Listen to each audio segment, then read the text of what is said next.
Você não percebe quando isso começa. Pensa que está sendo responsável, disciplinado, focado. Otimiza suas manhãs, monitora treinos, lê livros de produtividade. E todos te aplaudem. Mas em algum momento, sem sentir a mudança, você para de viver e começa a se administrar como uma empresa desesperada por crescimento. E a tragédia? Você acha que isso é liberdade? Byung-Chul Han nos alertou sobre essa ilusão. A sociedade moderna não precisa mais de tiranos, porque cada indivíduo se tornou seu próprio tirano. Você não precisa de um chefe te vigiando. Você faz esse trabalho melhor do que qualquer um. Se força a ser produtivo a cada segundo. Se pune quando não é. Espreme significado, alegria, descanso através do filtro de como posso usar isso? O resultado não é uma vida mais forte, é o colapso lento do seu mundo interior. E aqui está a parte que você não quer admitir. Esqueceu como aproveitar algo sem transformar em projeto. Não pode pegar um violão sem pensar em gravar. Não pode desenhar sem sentir que está perdendo tempo. Não pode nem descansar sem culpa. Toda sua existência foi engolida pela mesma lógica do mercado. Produza mais, torne-se mais, otimize mais, sempre mais. E ainda assim, você se sente mais vazio do que nunca. Deixe eu fazer uma pergunta perigosa. Quando foi a última vez que você fez algo completamente inútil? Algo sem objetivo, sem métrica, sem audiência, sem potencial de monetização? Se sua resposta é não me lembro, então este vídeo não é simplesmente interessante para você. É necessário. Porque num mundo que exige desempenho constante, escolher fazer algo inútil pode ser o único ato capaz de salvar sua vida. Fique comigo. Isso será desconfortável. Você pode se sentir exposto. Mas se ouvir com atenção, pode descobrir a única coisa que sua alma exausta tem implorado. Você não nasceu acreditando que cada momento deve justificar sua existência. Essa crença foi plantada em você. Cresceu devagar, silenciosamente. Quando criança, seus desejos eram puros, imediatos. Você desenhava porque as cores te fascinavam, não porque esperava melhorar uma habilidade. Você brincava porque brincar é o que a vida faz quando não está sendo monitorada. Então a vida adulta chegou, e com ela um sistema que não tolera espaços que não podem ser monetizados ou otimizados. Han explica que não vivemos mais sob um regime disciplinar, onde autoridades nos impõem o não. Vivemos dentro de um sistema mais sutil e insidioso, a sociedade do desempenho. Aqui o comando não é proibição, mas estímulo. Não é você não deve, mas você pode, você deve, você precisa superar a si mesmo. Essa mudança parece libertadora na superfície. Não há opressor visível, nenhum cronograma rígido imposto por outra pessoa. Em vez disso, há um sussurro constante dentro do seu próprio crânio. Faça mais. Torne-se mais. Melhore. Não desperdice tempo, não fique para trás. Não relaxe. O brilhantismo e a crueldade desse sistema é que ele transforma sua interioridade em um mercado. Seus pensamentos se tornam investimentos. Seus sentimentos, vazamentos de produtividade. Seu tempo se torna capital que deve ser maximizado. Até sua personalidade se torna uma marca que você deve gerenciar. Você não está apenas performando para a sociedade. Você está performando para si mesmo, sob o olhar de um chefe internalizado, que você nunca pode demitir, nunca pode escapar, nunca pode satisfazer. Han descreve esse novo sujeito como o empreendedor de si mesmo.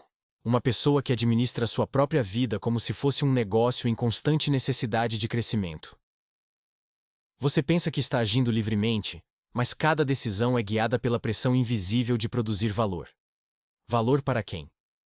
Muitas vezes para ninguém, para nada. Mas a lógica do desempenho se alojou tão profundamente que você não imagina a vida operando por outro ritmo. É por isso que você se sente exausto mesmo quando ninguém está pedindo nada. Por isso não consegue descansar mesmo quando tem tempo livre. Por isso o lazer parece suspeito, o relaxamento parece armadilha, o silêncio parece desperdício. Você foi treinado para ver sua própria vida interior como território a ser colonizado, otimizado, explorado. E uma vez que essa colonização ocorre, nada dentro de você é mais sagrado. Nem sua alegria, nem sua curiosidade, nem sua criatividade, nem mesmo seu senso de self. Tudo se torna material. Tudo se torna um meio para um fim. Tudo se torna uma ferramenta. E uma ferramenta que não está constantemente produzindo, Começa a se sentir como um fracasso. Esta é a violência psicológica que Han identifica. O mundo não precisa mais puni-lo. Você se pune.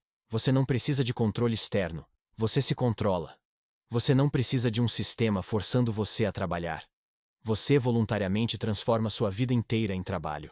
Se torna uma corporação de uma pessoa só, moendo infinitamente por objetivos que nem sequer escolheu.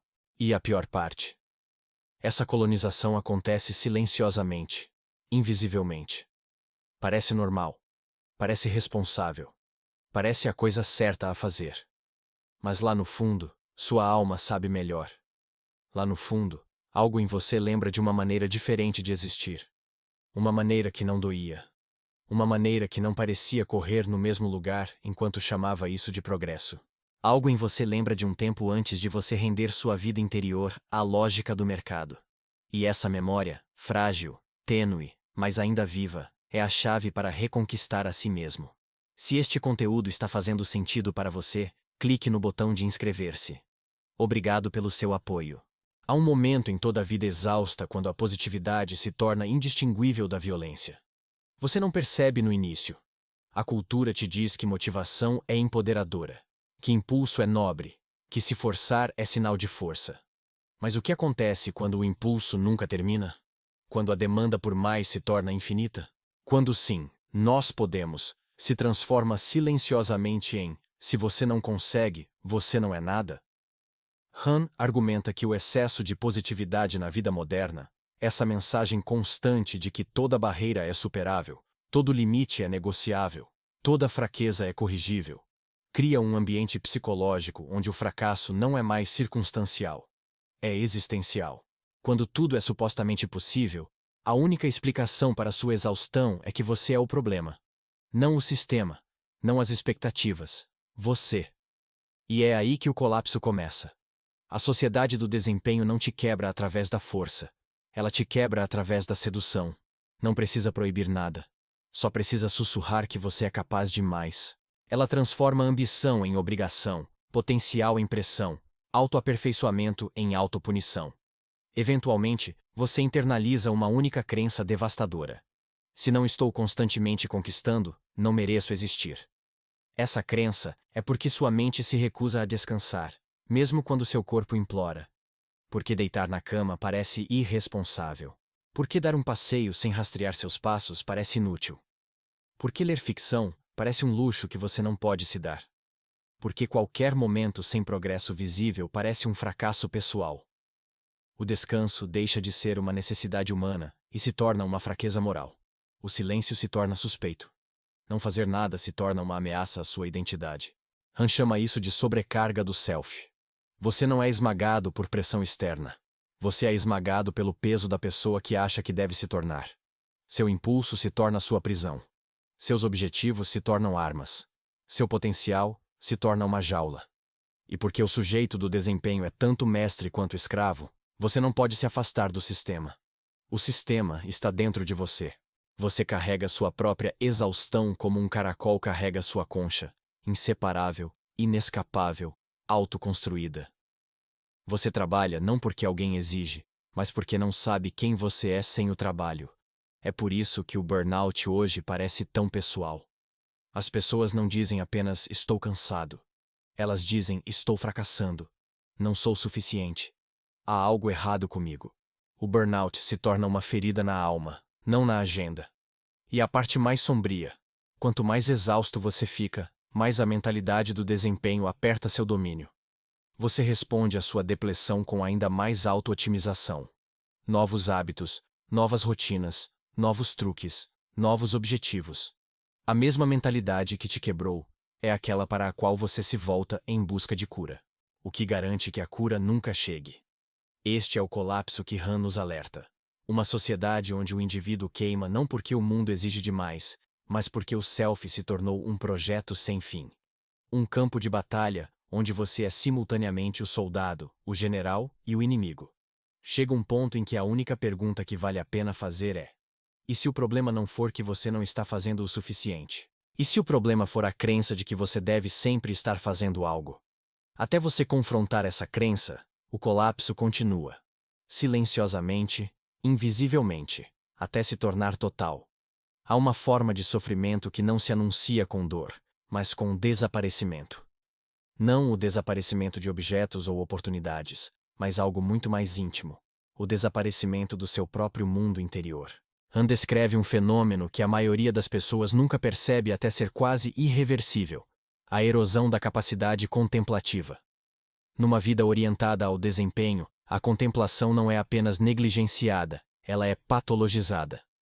A quietude se torna preguiça, o silêncio se torna improdutivo, a lentidão se torna uma ameaça. E assim os próprios estados de ser que nutrem a alma são silenciosamente eliminados em favor do movimento constante. Mas o que acontece com um ser humano que esquece como ficar quieto? Han argumenta que o desaparecimento da contemplação não é um inconveniente menor. É uma catástrofe para a psique. A contemplação é o espaço onde o significado se forma, onde as emoções se assentam, onde a mente respira. É o cômodo interior no qual o self tem permissão para existir sem performar. Quando esse cômodo desmorona, você não perde apenas o descanso. Você perde profundidade, você perde interioridade, você perde o senso de ser alguém em vez de algo. Numa sociedade obcecada com desempenho, você não caminha mais pela vida, você acelera por ela. Você não habita mais os momentos, você os consome. O tempo deixa de ser um meio de existência e se torna uma ferramenta de otimização. Cada minuto deve ser usado, justificado, transformado em resultado. E lentamente, sem alarde, o ser humano se torna raso, reativo, fragmentado. A hiperatividade substitui a reflexão. A informação substitui a compreensão. A estimulação substitui o significado. Você para de pensar no sentido filosófico e começa a calcular. Você para de experienciar e começa a gerenciar. Han chama o resultado de alma esgotada. Uma alma que não está exausta pelo trabalho, mas pela ausência violenta de vida interior. É uma alma constantemente empurrada para fora, incapaz de cair de volta em si mesma. Sem contemplação, suas emoções nunca se resolvem completamente. Elas simplesmente se acumulam. Sem contemplação, seus desejos nunca se cristalizam. Você persegue o que quer que o mundo aplauda. Sem contemplação, seu sofrimento nunca se transforma, apenas se repete. Nesse estado, até o prazer perde sua substância.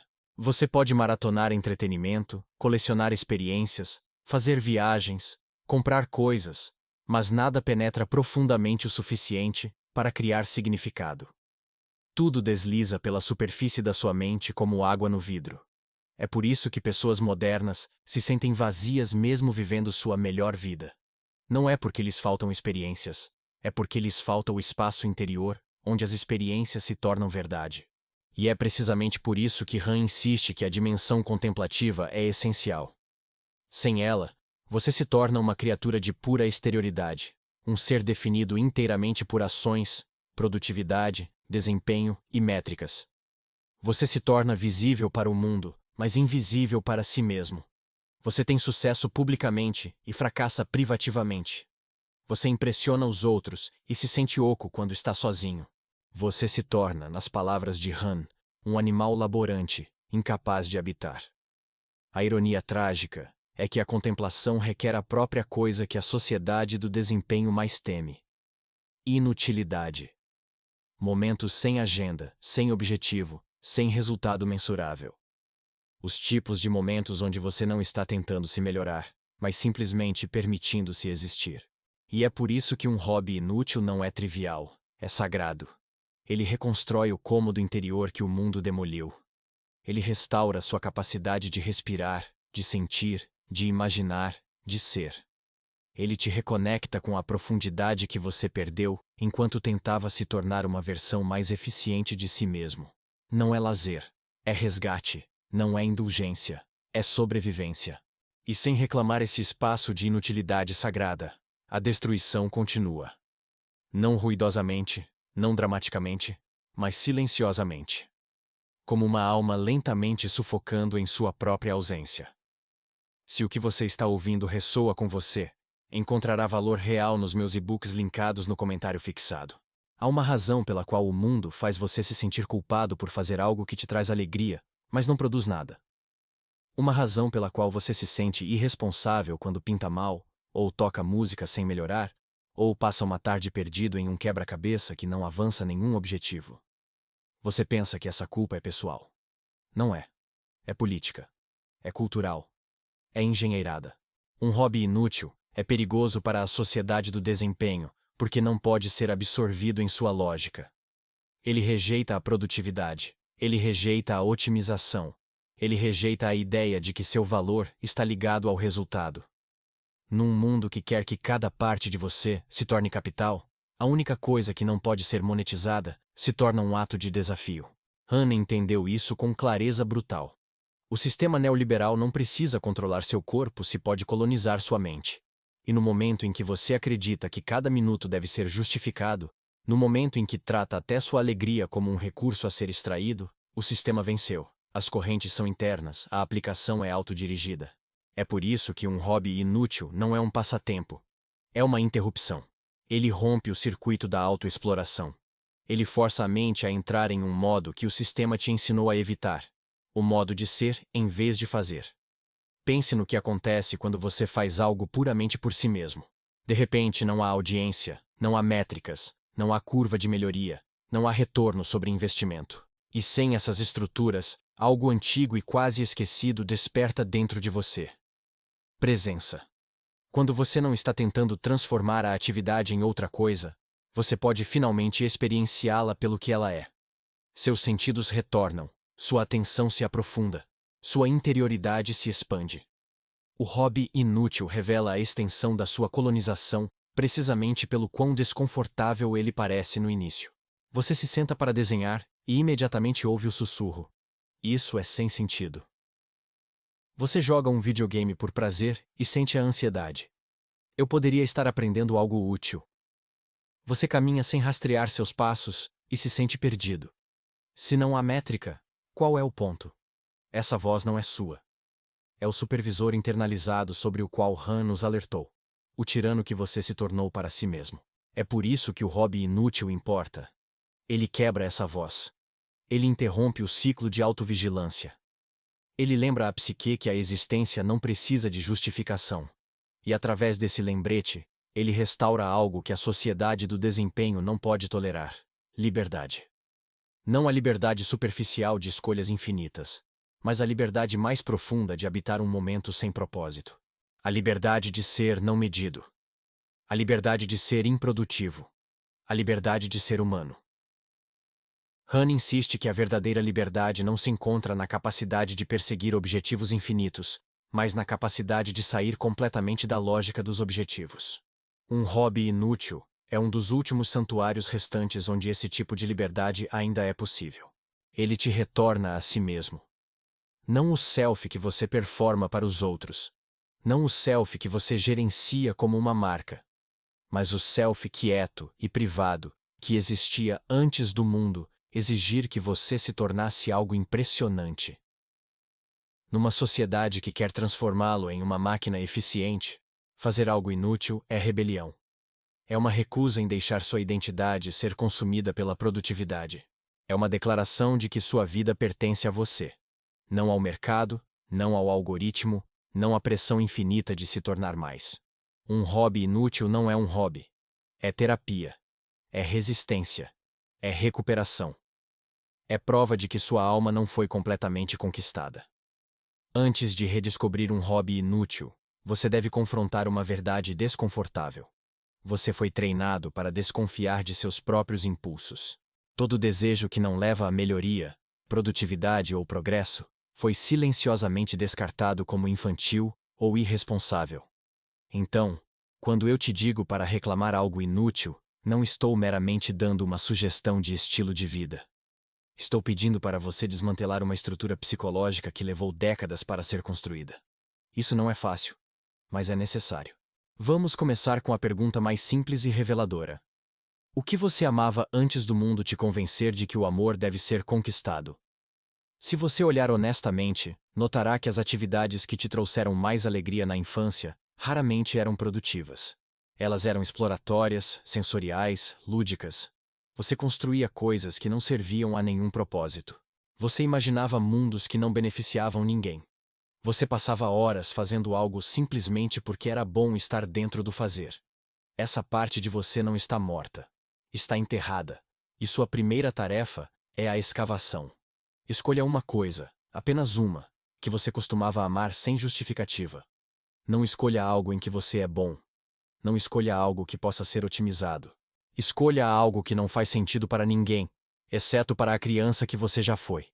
Pode ser desenhar formas sem sentido, colecionar pedras, tocar um instrumento mau, construir sets de Lego, vagar sem destino, ler um livro que não faz nada pela sua carreira.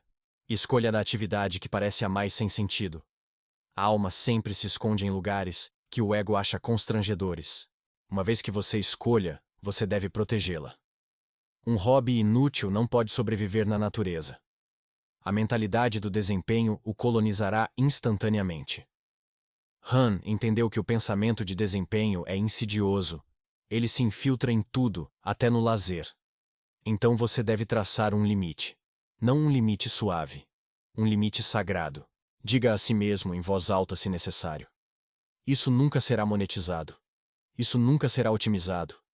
Isso nunca será performado. Isso é meu. E significa isso. Espere resistência. Espere culpa. Espere um aperto no peito que sussurra. Você deveria estar fazendo outra coisa. A culpa moderna não é moral. É econômica. Você não está violando um código ético. Você está violando um algoritmo de produtividade internalizado. Esse desconforto não é um sinal de que você está fazendo algo errado. É um sinal de que você está curando. Durante a atividade, sua mente tentará te arrastar de volta para território familiar. Ela perguntará: como posso melhorar? Como posso medir isso? Como posso usar isso depois? Não obedeça.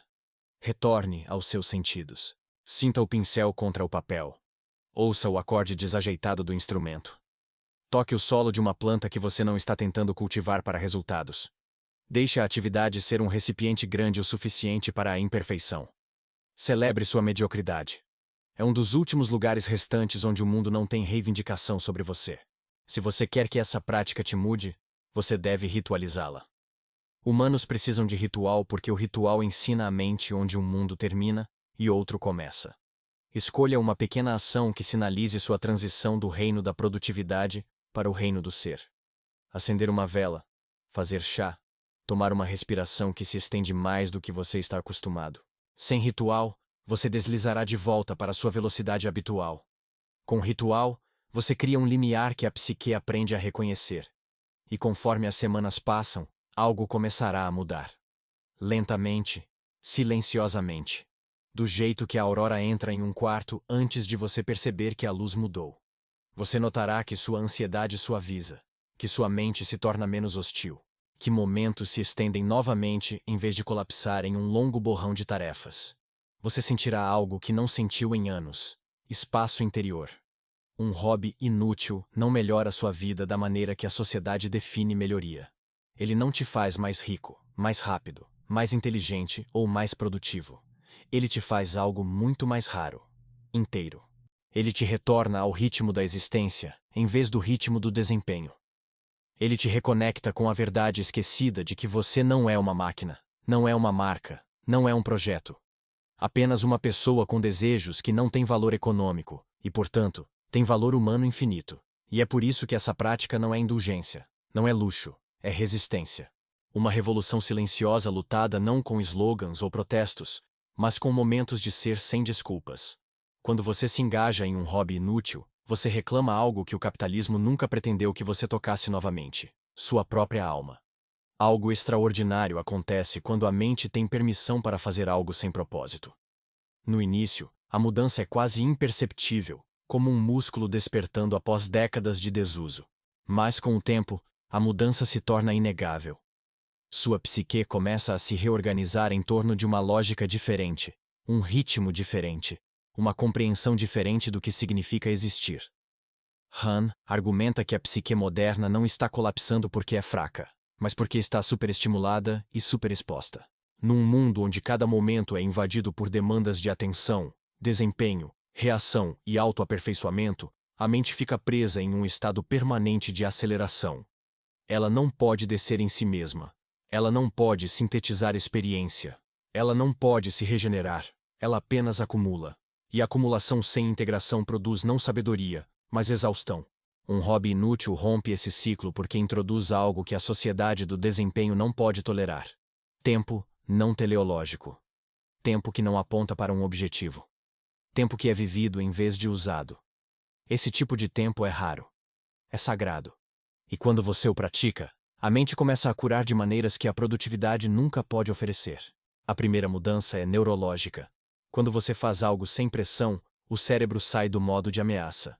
Os níveis de cortisol caem, o córtex frontal se suaviza. A rede de modo padrão, o sistema responsável pela imaginação, reflexão e autocompreensão, reacorda. Essa rede foi sufocada pelo momentum constante para frente de uma vida orientada ao desempenho. Um hobby inútil dá oxigênio a ela novamente. Então, uma mudança psicológica começa. Quando você não está mais se medindo, se julgando ou exigindo melhoria, sua mente redistribui sua energia. A ansiedade que antes alimentava sua produtividade afrouxa seu domínio. Os pensamentos se tornam menos hostis. As emoções param de se agarrar às bordas da sua consciência como estática. Você começa a sentir, não no sentido dramático, mas no sentido fundamentado de estar em contato com seu próprio mundo interior. A criatividade emerge não como ambição, mas como curiosidade. Você começa a notar detalhes que anteriormente passou correndo. A textura da tinta, a leve resistência da argila, as imperfeições delicadas de um acorde de violão, a respiração entre os passos em uma caminhada.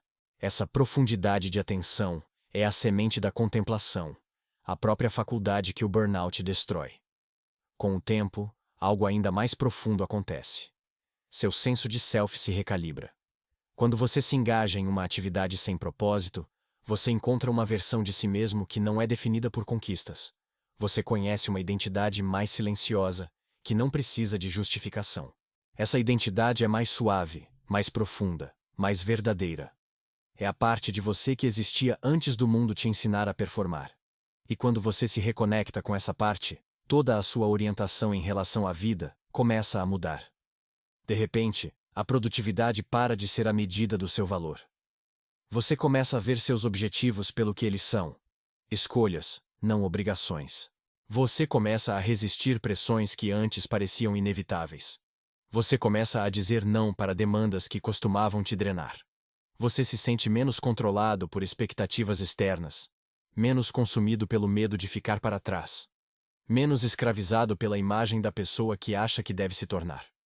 Mais importante ainda, você recupera algo que a sociedade do desempenho quase conseguiu destruir completamente. A capacidade de simplesmente estar presente, de existir sem se justificar, de ser humano sem se desculpar por não ser produtivo. E essa, talvez, seja a maior revolução de todas. Não uma revolução nas ruas, mas uma revolução na alma. Não uma revolução contra sistemas externos, mas contra o tirano que você internalizou. Não uma revolução barulhenta, mas silenciosa. A revolução de reclamar sua própria vida. De dizer não à lógica que transforma tudo em capital. De proteger o espaço sagrado dentro de você, onde ainda é possível ser inútil, improdutivo e, por isso mesmo, completamente livre. Porque no final das contas, numa sociedade que te ensinou a medir cada segundo, cada movimento, cada respiração em termos de produtividade e valor de mercado, o ato mais radical, mais revolucionário, mais profundamente humano que você pode fazer é simplesmente ser. Ser, sem propósito. Ser, sem justificativa. Ser, sem se desculpar. E é nesse espaço de inutilidade sagrada que você finalmente descobre o que Byung-Chul Han tentou nos ensinar. Que a verdadeira liberdade não está em fazer mais, mas em ser capaz de simplesmente existir. Que sua humanidade não está no que você produz, mas no que você é quando ninguém está medindo. Que sua vida não precisa ser otimizada, monetizada ou performada para ter valor infinito. Ela já tem. Obrigado por assistir até o final. Se este vídeo tocou algo em você, compartilhe com alguém que precisa ouvir isso. Sua jornada de volta para si mesmo começa agora.